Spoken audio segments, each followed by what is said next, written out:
Hello po! Kamusta po kayo? Today's video is going to be on something na napag-isipan ko.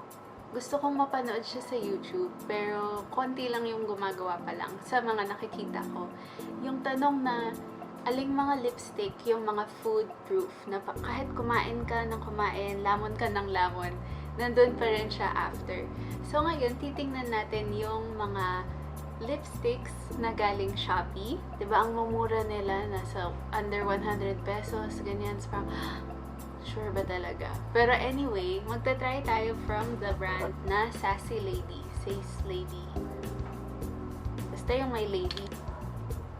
Uy, ang galing. Nag-work siya. Okay, madumi siya. Ito yung Sassy Lady Lasting Matte No Drying Liquid Lipstick. Ayan siya. We'll see. I have the shade 6, 9, 17, and 20. So, ito yung mga number, and let's get on with the swatches.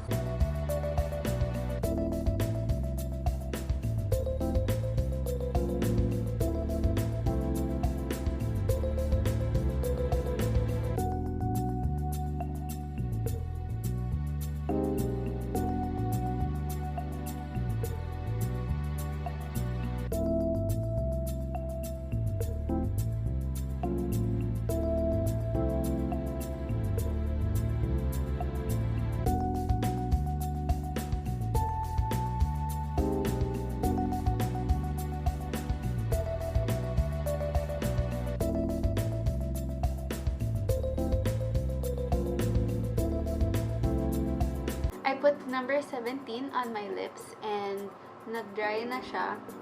Wala pang 2 minutes. Nag-dry na siya. So, yan. So, ngayon, kakain na tayo. Sabayan niyo po ako kumain kung gusto niyo. I will show you the food. Talagang iniinggit pa eh, no? Anyway, ito, yes, may kutsara. This is takoyaki from Takoishi or Takoishi. So, this is owned by my friend. Ito yung mga variants niya. This one has bacon. This one has a lot of cheese. Sarap. Excited sa cheese? Okay. So, ayan. If you wanna order, I will put the link down below where you can order. And I also have ito. Noodles. Okay, so, ayan, kain na lang po tayo. And let's see how this lipstick performs.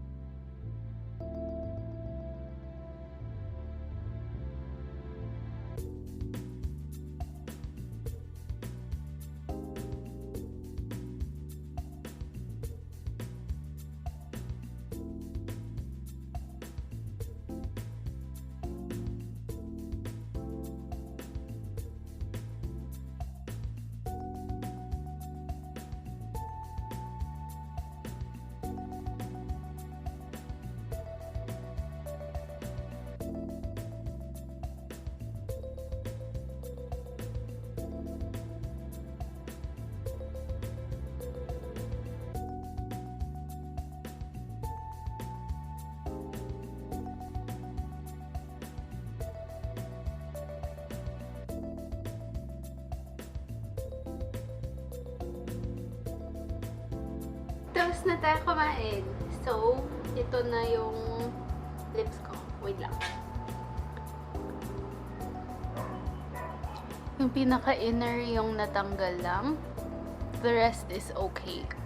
Hindi na siya though, pag syempre na ano na to eh, nalagyan na ng sabaw, may mantika na, there was oil. So, ngayon, meron na siyang transfer. Pero, still pretty good. Ang ganda niya pa din kahit kumain ka na ng marami.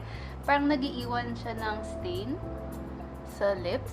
At least itong color na to, yung number 17. Okay. So, thoughts ko. Maganda siya. Kasi, I think I only paid, naka-sale kasi siya eh. So, 95. I think 95 pesos lang siya. Sa Lazada, sa Shopee, you can buy it. They have their own mall shop.